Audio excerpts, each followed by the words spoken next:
All right, let's sing right through. We're going to talk to Charlie Hurt, Washington Times opinion editor and Fox News contributor, the great Charlie Hurt. So, Charlie, oh, yeah, I'm sorry. Governor Haley, I'm still got flying saucers on my mind. I'm still trying to figure this whole flying saucer thing out. So Nikki Haley's throwing her hat into the ring. That's what I want to ask you. What do you make of it? Yeah. So, I guess the top line is this, it's a reminder that that Republicans have this embarrassment of riches. There's so many good candidates out there that I think, and Nikki Haley is one of them, who could easily beat Joe Biden or anybody else that Democrats put up. But at the same time, that's kind of also her problem. There is an embarrassment of riches on the Republican side. I don't know that she's the best. I'm not exactly sure what her lane is. If her lane is that she just wants to be the alternative to Trump, everybody that gets in is going to be an alternative to Trump. If her lane is that she wants to be big on foreign policy, well, it looks like Mike Pompeo is going to run, so I don't really understand that one. And it looks like, quite frankly, if Senator Tim Scott gets into the race, she won't even be the only person from South Carolina running. And then you set up a situation in South Carolina where Donald Trump remains very popular, where she and Tim Scott sort of, split the non-Trump South Carolina vote, and she doesn't even necessarily do all that well in her home state.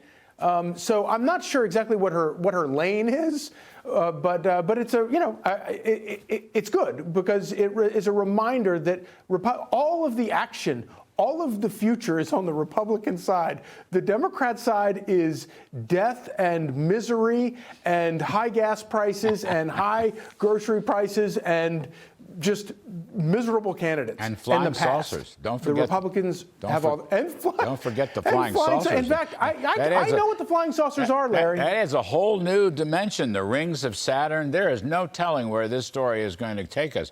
But I just, wait. I just want to ask you a serious political question. In the state of South Carolina, and you touched on this, but I'm going to take a step further. Governor McMaster is for Trump. Senator Lindsey Graham is for Trump. And yes, it looks like Tim Scott, the other senator, is going to run. And so South Carolina is an important primary, among other reasons. It leads right into Florida. So I think I don't want to prejudge Nikki Haley, yes, no, or maybe. I mean, I want 1,000 flowers to bloom. I just don't see the lane because of that logjam in South Carolina, which, as you point out, is a key state.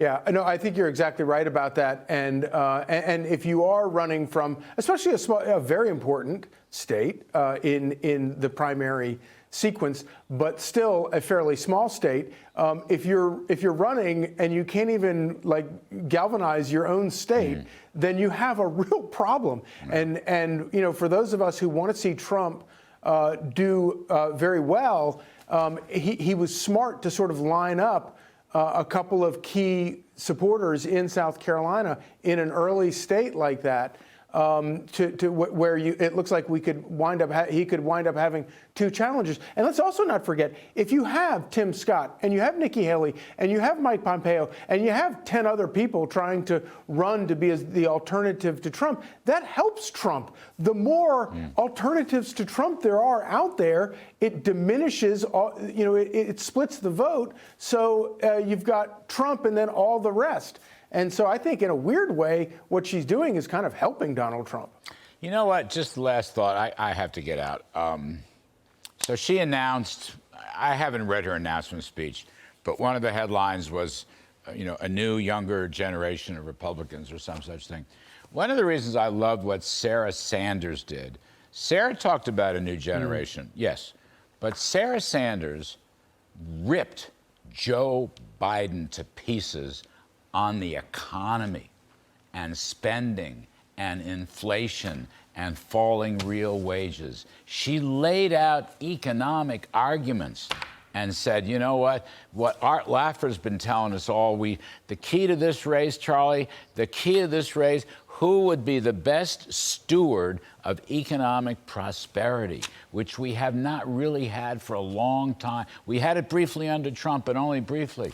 That's what's missing. I want them to come out and say, Sarah did it. I'm not saying Sarah's running for president. I'm just saying the difference between normal and crazy is the lousy economy.